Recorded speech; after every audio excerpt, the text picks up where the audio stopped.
berdamai gitu ya Kak. Terima kasih loh Kak. Soalnya kita terlalu terikat. Selain sama diri kita, namanya manusia. Sabar, namanya ini kehidupan. Nah, kalau masalah sabar Kis ngerti, cuman alangkah baiknya sabar diimbangi dengan kesadaran. Itu Kak, setuju sama Kakak. Imbangi dengan kesadaran. Karena kita mesti sadar dengan apa yang kita pikirkan, yang kita rasakan, dan yang kita ucapkan dan kita lakukan. Itu penting. Iya, betul Bang Bi. Di dunia ini nggak ada yang abadi. 100 itu, Ki setuju. Intinya, semua yang bernyawa akan hilang untuk selamanya. Hmm.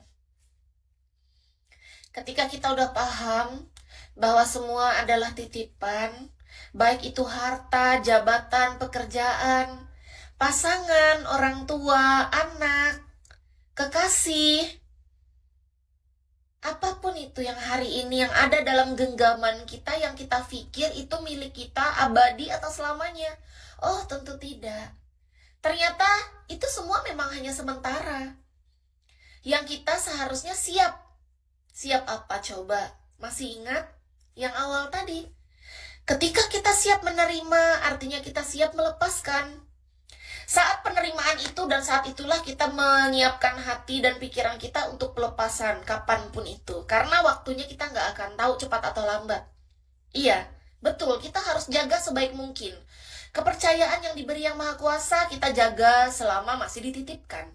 Ketika diambil, ya kita lepaskan. Ketika diberi, ya kita terima. Sesimpel itu. Diberi, terimalah. Makasih ya Kak. Diambil, lepaskanlah. Masih bersama kita, jagalah sebaik mungkin. Hidup memang seperti itu. Diberi, kita diajarkan penerimaan. Ketika bersama, kita diajarkan untuk saling menjaga. Ketika diambil kembali, sudah bukan milik kita kan? Artinya kita diajarkan apa? Diajarkan melepaskan. Itulah ikhlas yang sesungguhnya. Banyak orang hanya berbicara tentang ikhlas tanpa memahami makna yang sesungguhnya. Ternyata makna ikhlas itu ya antara menerima dan melepaskan tadi. Yang sudah satu paket. Komplit antara penerimaan dan pelepasan. Yang semestinya dari awal kita menerima, kita sudah paham. Kita mesti siap melepaskan kapanpun itu, cepat atau lambat. Hari ini anak kakak lahir, kakak senang kan? Selamat datang ke dunia, my baby boy, my baby girl. Kalau 1 detik kemudian diambil, apa siap? Harus siap. Karena memang begitu kehidupan.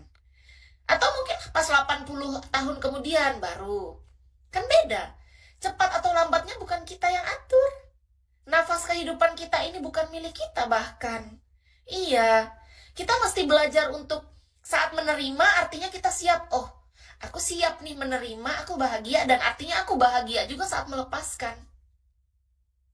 Ketika kita sudah paham antara penerimaan dan pelepasan itu, bahkan tertawa, tersenyum, ataupun menangis, semua itu adalah perasaan yang sama. Kenapa? Saat kita menerima kelahiran bayi, dia menangis. Tetapi ada yang menangis bahagia, ada yang menangis terharu. Dan semestinya ketika kita melepaskan kepergiannya untuk selamanya pun, kita paham bahwa ada tangisan, ada senyuman yang di sana bisa, ya sudah, kita lepas. Kita bisa bahagia bahkan dan sedih dalam waktu yang sama. Kita bisa tersenyum senang dan terharu dalam waktu yang sama. Itu cara berpikirnya Kak. Makasih Kak Jonki. Halo Kak Jonki, udah balik. Udah balik ya Kak. Aku masih bisa mengikhlaskan Kak. Tapi ketika anakku selalu bertanya di mana ibunya, itu adalah pembelajaran seumur hidup. Kis paham tidak nyaman untuk berada di titik harus selalu menjelaskan hal yang sama. Apalagi itu adalah hal yang menyakiti kita kan. Sebenarnya hal yang menyakiti kita itu karena apa? Karena kita merasa itu hal melukai gitu. Seandainya kita bisa memahami bahwa luka dan bahagia adalah satu paket komplit, di sana kita akan paham bahwa ketika kita merasa terharu, terluka, bersedih, sebenarnya di saat itu juga kita bisa tersenyum dan bahagia. Karena yang Kis tahu hingga detik ini adalah rasa bahagia dan sedih itu sudah tidak ada bedanya. Kenapa? Coba kita bandingkan dengan pujian dan hinaan pada detik ini. Dengan kita 10 tahun yang lalu ketika kita belum memiliki kesadaran. Kalau dulu kita dipuji, betapa senangnya, kita merasa dilempar ke angkasa. Kalau kita dihina, kita merasa diinjak ke kedalaman lumpur yang paling dalam, kita ditendang ke jurang. Itu perasaan yang sangat sakit rasanya. Tapi ketika kita paham bahwa antara pujian dan hinaan adalah hal yang sama, kenapa bisa dibilang sama? Karena sebenarnya itu adalah dua sudut pandang saja. Dari cara kita berpikir saja, nggak ada bedanya sebenarnya. Ketika kita menerima pujian, seharusnya kita bisa menerima dengan bahagia, dengan senang hati, tapi di sisi lain kita juga mestinya introspeksi diri. Apakah pujian ini akan membuat kita lupa daratan? Atau pujian ini membuat kita akan selalu mau belajar, bertumbuh, dan berkembang? Kenapa? Semakin dipuji artinya kita harus selalu mau berubah jadi lebih baik terus. Dan mau bertumbuh. Orang yang bertumbuh itu tidak akan pernah enak. Orang yang mau berkembang, orang yang mau belajar, tidak akan pernah enak. Karena apa? Karena itu proses. Tidak ada proses yang enak. Semua proses itu menyakitkan. Tetapi gimana caranya kita mau menjalani proses itu dengan bahagia? Dengan rasa syukur. Orang yang bahagia bukan karena semuanya baik-baik saja. Iya Kak, Paulus. Jadi ya udah, memang seperti itu. Ketika kita dihina nih, dulu kita sedih kan? Dihina, aduh rasanya kok kenapa aku dihina ya? Kayaknya aku hina banget, buruk banget. Padahal dari hinaan itu bisa jadi dua hal yang berbeda. Tergantung respon kita. Dari hinaan itu, apakah kita akan menjadi orang yang terpuruk, selalu bersedih, selalu menderita, atau dengan hinaan itu menjadikan motivasi justru. Padahal halnya sama, hinaan loh, makian, fitnah, kejam Kak. Lidah manusia itu tidak bertulang, tetapi mereka bisa dengan gampangnya menjatuhkan, menghina, menghakimi, dan memfitnah sesama manusia.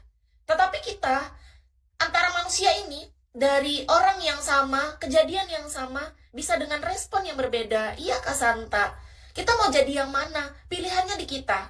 Dengan hinaan itu, apakah kita mau menjadi orang yang sama, menjadi orang yang tukang menghina, memfitnah, dan mencaci maki? Atau hinaan itu kita jadikan, ya anggap saja itu adalah dorongan baik, motivasi baik dari orang-orang yang belum tahu cara yang tepat menyampaikannya. Kita lihat dari sisi kita, sudut pandang yang lebih baik, yang lebih positif. Oh, biarkanlah itu menjadi semangatku, motivasiku untuk aku bisa menjadi lebih baik lagi, mengasah diriku, menambah skillku, ilmu pengetahuanku, menjadikan pribadi yang lebih kuat. Kan gitu. Padahal yang terjadi sama. Pujian dan hinaan, apalagi bedanya sekarang Kak? Udah gak ada. Gak ada. Amin, iya Kak Tirta, terima kasih ya. Jadi menurut Kis, hari ini teman-teman, kalau ada yang memuji, terima kasihlah. Kalau ada yang menghina, terima kasihlah. Karena apa? Karena sudah tidak ada bedanya. Ketika pujian atau hinaan itu tidak mempengaruhi kita, karena apa? Karena kita sudah tahu apa yang kita mau.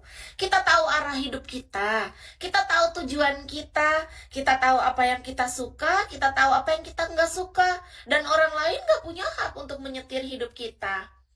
Kita yang memegang kendali hidup kita. Tidak ada ngaruhnya lagi. Ketika dulu kita merasa dipuji senang, dihina tumbang, yang ngaruh.